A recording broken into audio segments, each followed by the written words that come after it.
മധ്യപ്രദേശിലെ BJPയുടെ ആസ്ഥാന മന്ദിരം എന്ന് പറഞ്ഞിട്ട് അവരുടെ ആ ചിത്രമുണ്ട്. ഞാൻ പോയിട്ടുണ്ട് അവിടെ. ഒരു പഞ്ചനക്ഷത്ര ഹോട്ടലിനെ വെല്ലുന്ന വലിയൊരു ഘട്ടമാണ്. അതിൻ്റെ ഒരു ഫോട്ടോ കൊടുക്കുന്നു. തൊട്ട് താഴെ മധ്യപ്രദേശിലെ ഒരു സർക്കാർ സ്കൂൾ എന്ന് പറഞ്ഞിട്ട് ഒരു തൊഴുത്തിന് മുമ്പിൽ കുട്ടികളിരിക്കുന്ന ഒരു ചിത്രം കൊടുക്കുന്നു. ഇത് യാഥാർത്ഥ്യമാണ്. അപ്പോൾ ഇതിൻ്റെ ഒരു പ്രശ്നം എന്താണെന്ന് വെച്ചാൽ മുൻകാലങ്ങളിൽ ഇതിങ്ങനെയൊക്കെ തന്നെയായിരുന്നു. കഴിഞ്ഞ 12 വർഷവും ഇതിങ്ങനെയൊക്കെ തന്നെയായിരുന്നു. ഒരു മാറ്റം ഉണ്ടായിരുന്നില്ല. പക്ഷെ ഇപ്പം അത് കുറേ കൂടി അതിനൊരു റീച്ച് വരാനുള്ളൊരു പ്രധാനപ്പെട്ട കാരണം, ഒന്ന്, ഇതിൻ്റെ അഭിസംബോധിതർ, അതായത് ഈ സ്കൂളുകളുടെ അവസ്ഥ ഇതാണ് എന്ന് പറയുമ്പോൾ അത് കേൾക്കുന്ന ആളുകൾ ഈ 12 വർഷം കൊണ്ട് വളർന്നു വന്ന ഒരു തലമുറയാണ്.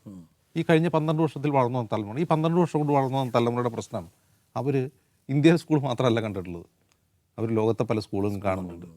അപ്പോൾ ഞങ്ങൾക്ക് മാത്രം ഇതെങ്ങനെയാണ്? അവർ ലോകത്തെ സ്കൂളുകൾ മാത്രമല്ല കാണുന്നത്, അവർ റീലിലൂടെ കേരളത്തിലെ സർക്കാർ സ്കൂളുകളെ കുറിച്ചുള്ള റീലുകൾ കാണുന്നുണ്ട്. സൈഫ് കണ്ടിട്ടുണ്ടാവും. അത് ഉത്തരേന്ത്യക്കാർ വ്ളോഗർമാർ വന്നിട്ട് കേരളത്തിലെ സ്കൂളുകളെ കുറിച്ചുള്ള കേരൾ കി സ്കൂൾ, അതിന് വൻ റീച്ചാണ്.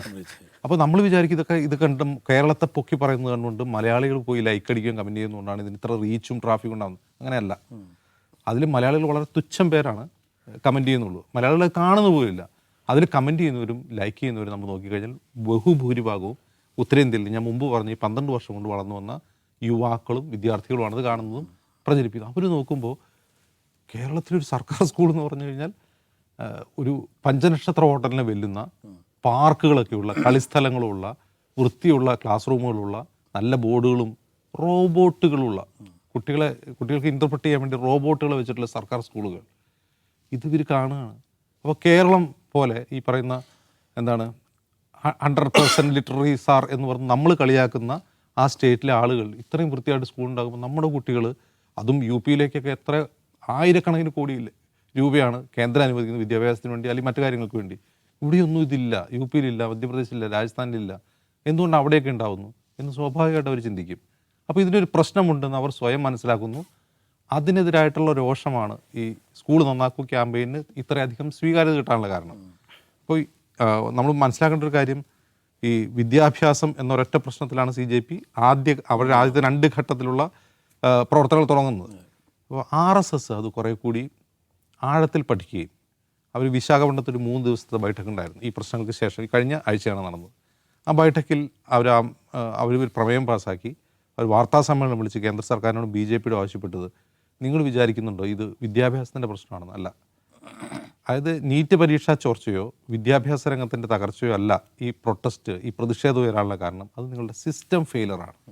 RSS BJPയോട് പറയുകയാണ്, നിങ്ങളുടെ സിസ്റ്റം ഫെയിലറാണ്.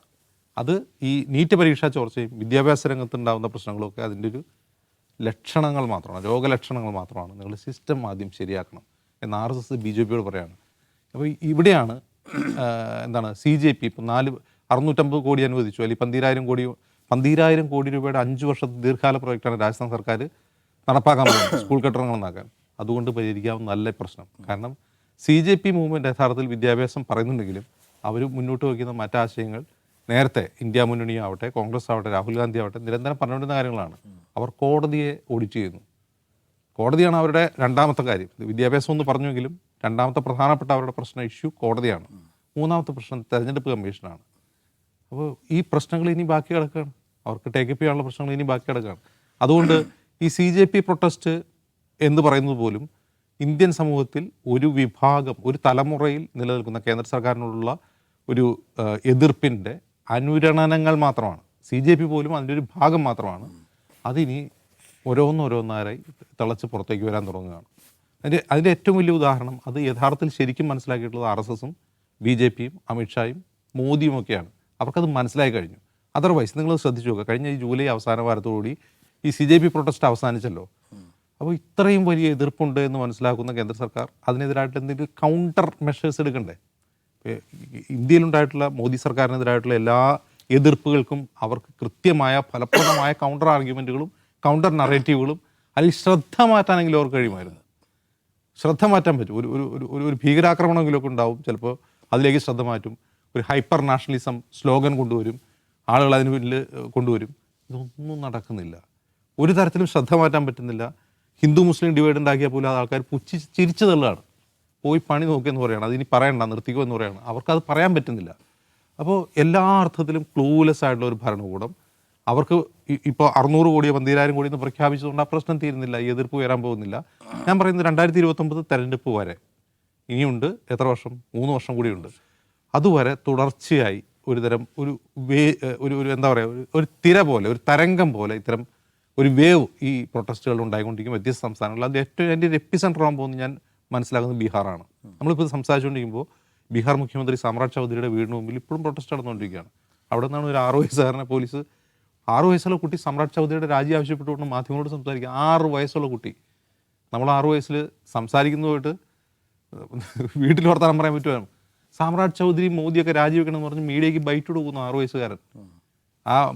അവനെയാണ് പോലീസ് എടുത്തുകൊണ്ട് പോകുന്ന ദൃശ്യങ്ങൾ നമ്മൾ കണ്ടത്. അപ്പോൾ ബീഹാറായിരിക്കും ഒരു പക്ഷേ ഇതിൻ്റെ ഏറ്റവും രൂക്ഷമായത്. അത് വളരെ വളരെ കുറച്ചേ റിപ്പോർട്ട് ചെയ്യപ്പെടുന്നുള്ളൂ മാധ്യമങ്ങളിൽ. ഇപ്പോഴും അവിടെ സമരം നടന്നുകൊണ്ടിരിക്കുകയാണ്, അതിരൂക്ഷമായ സമരം. ഇന്നലെ അവിടെ എന്താണ് ലാത്തി ചാർജും അതുപോലെ വാട്ടർ ക്യാനൊക്കെ ഉപയോഗിച്ചിരുന്നു. അപ്പോൾ അതിൻ്റെ ഒരു എപ്പിസെൻറ്ററായിട്ട് മിക്കവാറും ബീഹാർ ആവാനാണ് സാധ്യത. കാരണം ബീഹാറിൽ ഇപ്പോഴത്തെ പ്രശ്നം വിദ്യാഭ്യാസത്തോട് ബന്ധപ്പെട്ടതല്ല, ബീഹാർ PSCയുമായി ബന്ധപ്പെട്ടാണ്. നേരത്തെ നമ്മൾ ഛത്തീസ്ഗഡിൽ കണ്ടതുപോലെ, ജാർഖണ്ഡിൽ കണ്ടതുപോലെ അതിങ്ങനെ അതിൻ്റെ ഒരു അനുരണനം 2029 വരെ ഉണ്ടാവും. നമുക്കിതിങ്ങനെ വാച്ച് ചെയ്യാം, ഇതെന്താണ് സംഭവിക്കുന്നത് വാച്ച് ചെയ്യാം, അത്രേ പറയാൻ പറ്റും.